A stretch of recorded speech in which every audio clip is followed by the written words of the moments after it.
Hi, welcome to the RecWired podcast. And today we've got Joris Verbeek, who is the founder of SBPM. Hopefully I've said that correct, Joris. Welcome to the podcast. Hi, Andy. Morning. How are you? Yeah, good, thank you. It's actually afternoon for me, but you're in Houston, aren't you? Houston, yes. No Fantastic. problems there. How's the Texan weather? You know what? This is the first time I've had a sweater on for 6 months. So it's since today that we've gone down to the mid-teens in Celsius, or 48 degrees Fahrenheit, as they still like the imperial here. I'm sure everyone in Europe is really feeling for you right now. So Joris, for those who don't know you, tell us a little bit about yourself. We met many moons ago, but everyone I suspect is very interested in who you are and how you ended up in this wonderful recruitment ecosystem. Gosh, I'll try and keep it short, but we got to know each other when we both worked for S3. I joined them back in, I'm going to say, 2004 in Amsterdam. Did a lot for them throughout Holland, moved to London with one of their IT brands. They asked me to join their oil and gas brand that was new. And before I knew it, they sent me around the world. I think I ended up, well, after debating that we should have an oil and gas brand, I ended up in Kazakhstan a couple of weeks later. And from there, actually, it went from strength to strength. We built up a lot of big clients or global clients, which then led to my family and I moving to Houston. Well, that's just over 8 years ago now.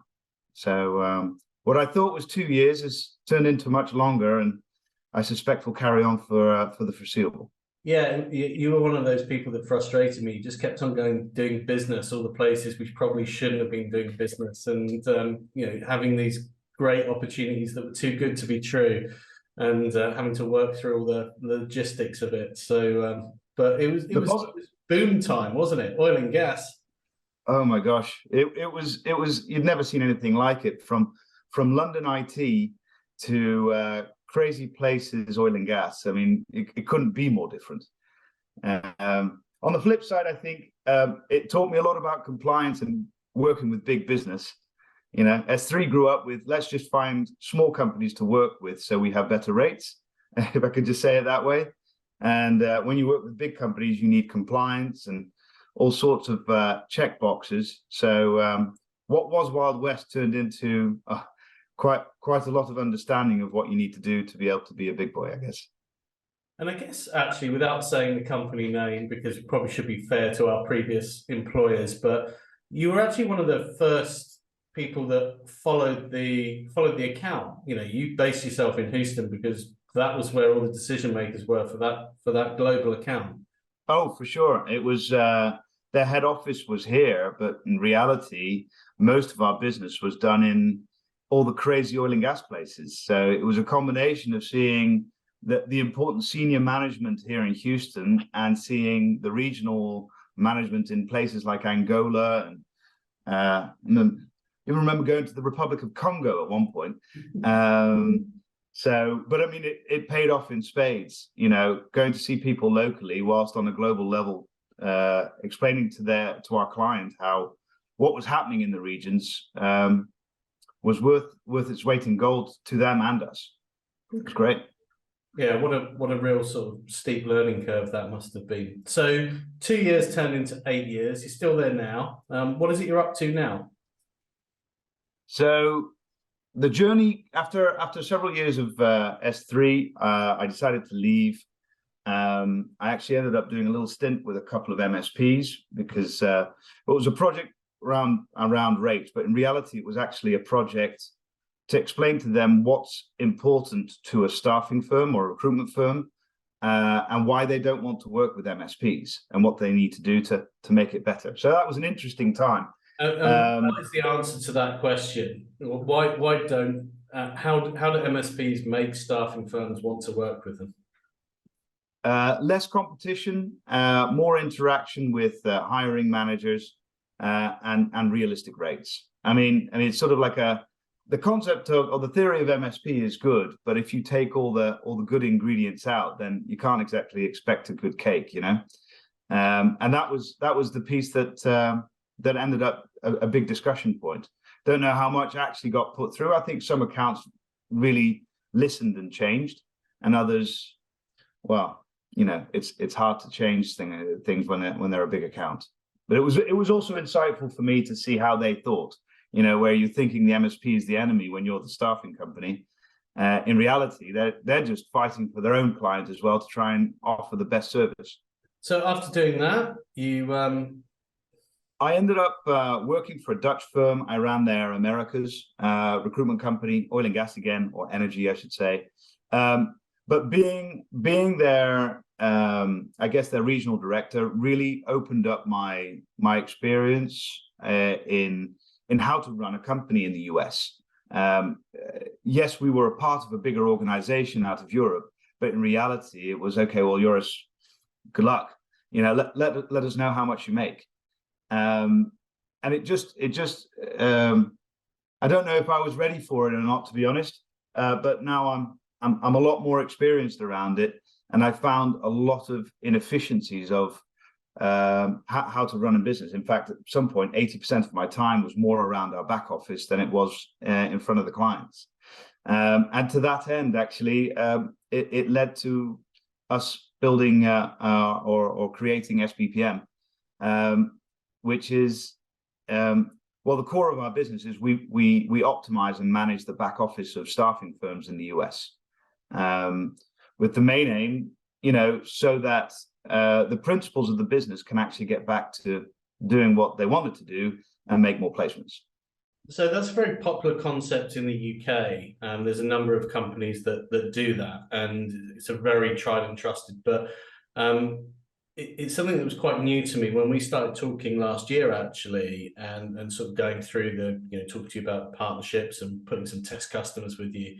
It was all very new, and or it felt there wasn't anyone that we were literally there were lawyers that would set up companies, there were accountants that would help you, but there wasn't any sort of organization that would just give it to us. We'll sort it.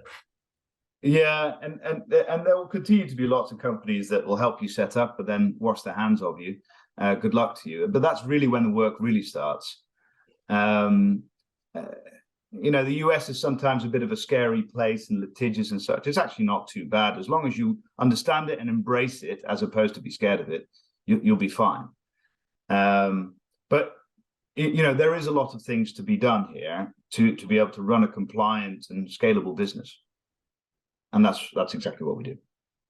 So a lot of with RecWired, we've got effectively two cohorts. We've got the people who have existing businesses in the Americas, but we've also got people in the UK looking at how they come to America because they see better profit margins, perhaps less commoditized market, potentially some of their customers base. They want to get a fuller share of the pie. So what's the 101s for anyone coming to America? In terms of setup, you mean, or just the potential, the opportunity? I think just in terms of, first off, the opportunity. So the opportunity, okay, stats are stats, but in the grand scheme of things, as far as we've understood it to be, there's probably about 35,000 agencies in the UK.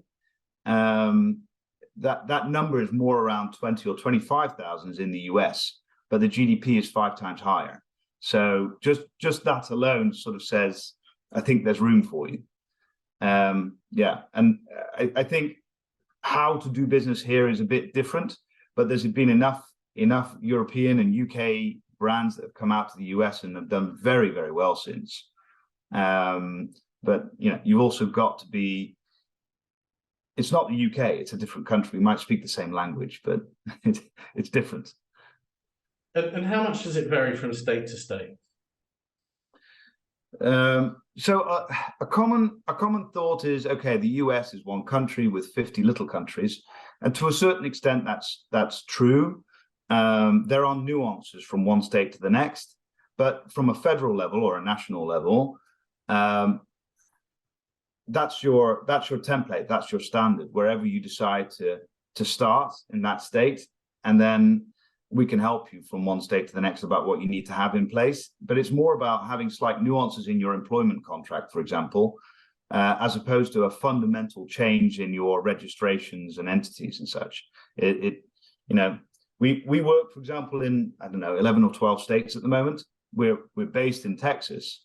We are registered in all those states that we do some work in, but we're still a Texas business and we're still a US business. But it's a lot of this stuff that in the US, it's a lot of trial and error. If you haven't done it before, it's a lot of trial and error for you.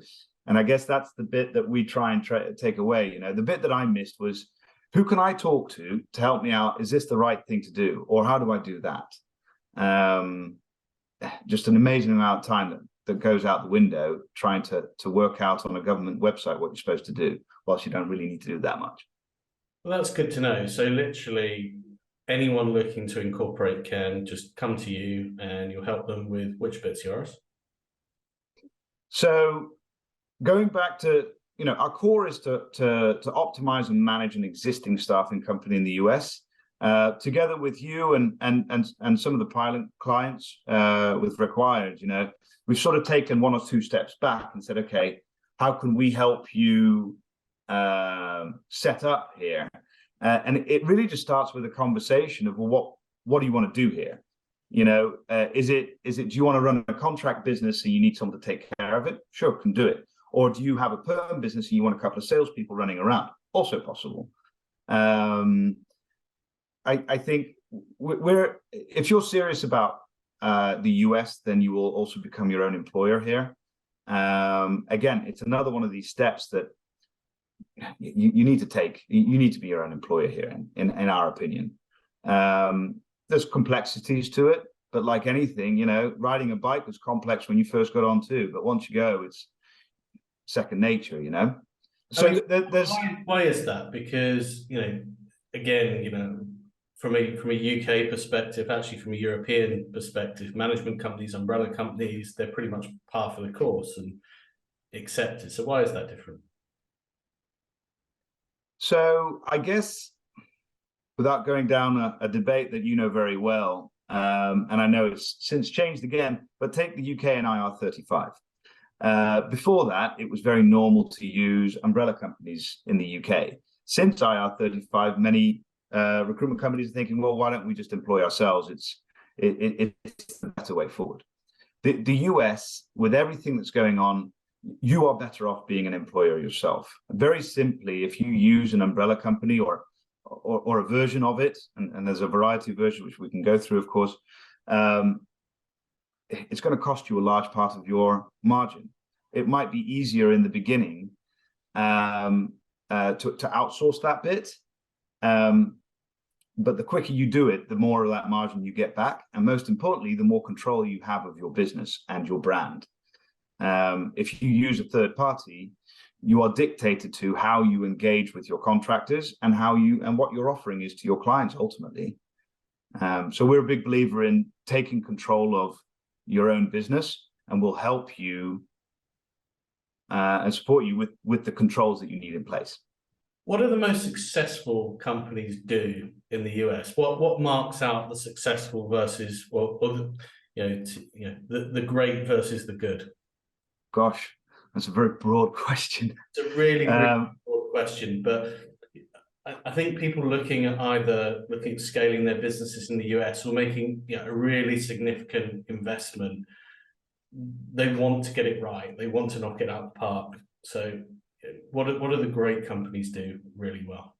The things that really come to mind are, one, the technology that you offer your recruiters. Two, the recruiters that you hire. There are some amazing people out there that have a lot of experience. That doesn't mean that they'll be amazing for you. So that leads to training. Someone that's got the good building blocks, but are open to new things and being trained, I think are massive. Your choice of market is extremely important, of course. One market has a much higher margin than others. But the higher margin markets are often also under pressure from economies or economics. So, for example, the IT development pieces, the fintech, the health tech, all those kind of companies as your clients, they've been amazing for margins lately. But now that the money's dried up and private equity isn't pumping in as much, guess what? Your margins are under pressure again. So then maybe it's good to find I guess, a more stable market to go with your high growth market as well. So yeah, technology, education, and market, I guess. Technology, education, and market. So typically, I mean, in the Americas, is recruitment seen in the same way as it is in the UK and Europe? How does that differ? I mean, you've been there now, you've done it in both. You know, when you go to your, they're not barbecues, are they? They're cookouts or eat outs, or, you know, and you say, I'm in staffing. Is that, you know, you're seen revered like a doctor, or is it like, geez, you know, you're equivalent real estate or something? I don't think it doesn't have the connotation that it does in the UK. It's maybe, I guess it depends on who you're talking to. It can be a barbecue, but then you're smoking meats. It's a grill if you're just burning your burgers. But anyway,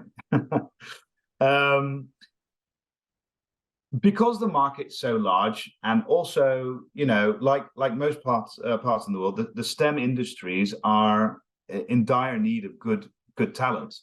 So it's very when a market is in need of talent, then people are welcoming the phone calls and the approaches.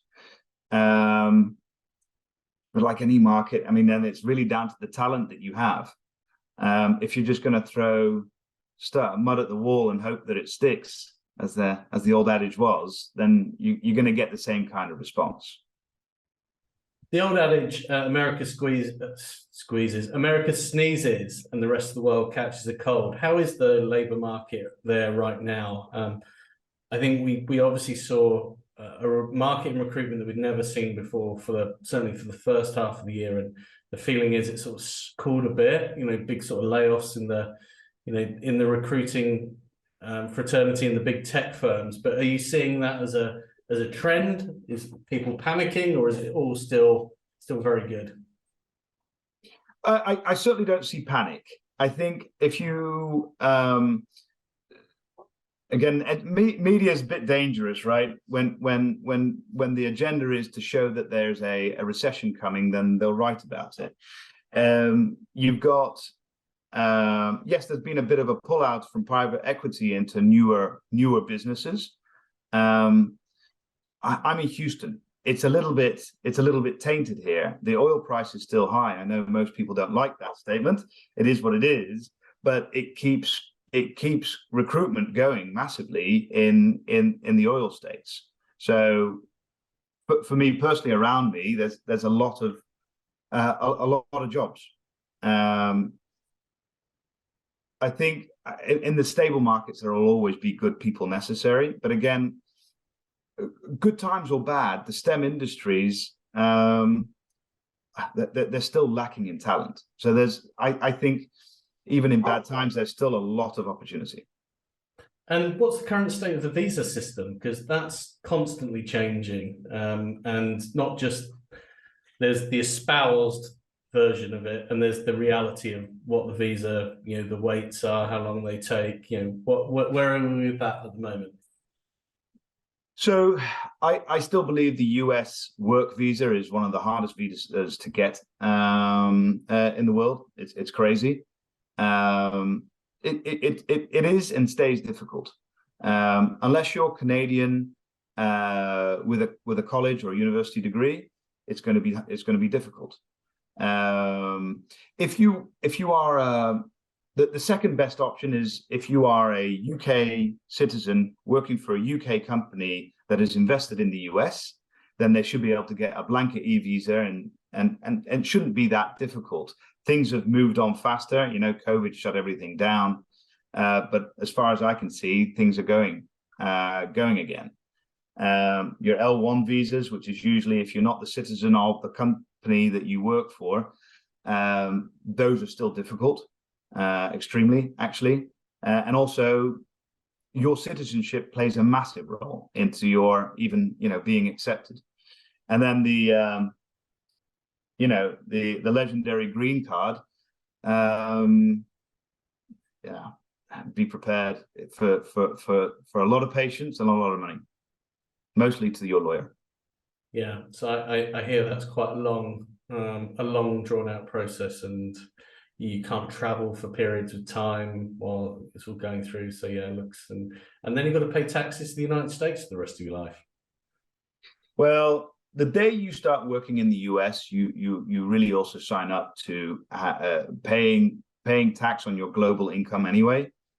The way I argued it for myself was the tax rate is higher in the UK, or where I'm from, Netherlands, is higher than it is here. So I'm in a better place then. It's not until, so I have my green card now, I think it's in about 5 years or 7 years, I think, then I'm stuck with the global income tax for the rest of my life. So I've got another 6 years to think about it. But you can advise all of your customers on these type of things and go through, because you've done it yourself. Oh, for sure. And I think just on that, we're not a lawyer, we're not an accountant. We're a firm that have gone through a lot of experiences and understand, first of all, how to set it up, but most importantly, what do you do once you're running? But the bit that I really want to talk to you and your client base about is how do you create the scalability? You came here for a reason. It wasn't to make 1 or 2 placements. I mean, let's build your business. You know so much about building a business as a staffing or a recruitment firm. We come in and make sure that you're actually able to deliver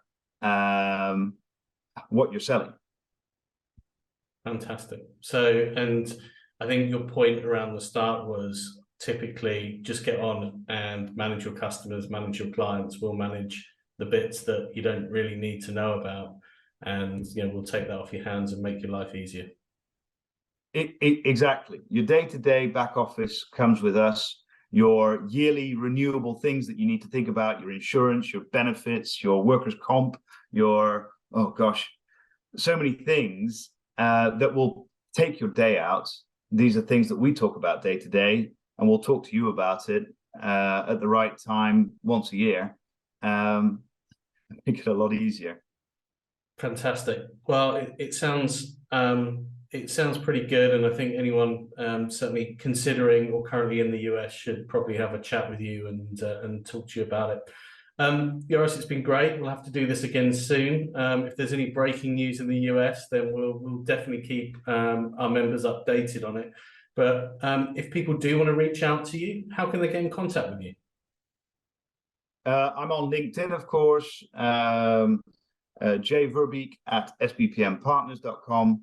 I mean, feel free to share our website. It's all quite short strings to get a hold of me. Fantastic. We'll share links on the social outreach as we put it out, and it'll be available as a partner on the RecWired website. So good to catch up with you again. Are you going to the baseball tonight? Well, I'm not going. Those tickets are sold out, but it will be certainly a very exciting game for the Astros. Yeah, fantastic. For those who don't understand baseball, it's the ALCS. So it's basically the semi-final of the World Series, and it's the Astros versus the Yankees. So as an Astros fan, having been to my one baseball game there, I'm really hoping Houston pull through. So it'll be exciting. I'm hoping it won't be as long as the last game, which was, it started at 3 p.m. and finished at 10 p.m. But that was crazy. So I'm hoping it's not that. Yeah, anyone who understands cricket will probably think that's quite a short game, Joris. So, but yeah, thanks a lot for all your time, and we'll definitely catch up soon. Thank you, Andy. Appreciate it. Enjoyed it.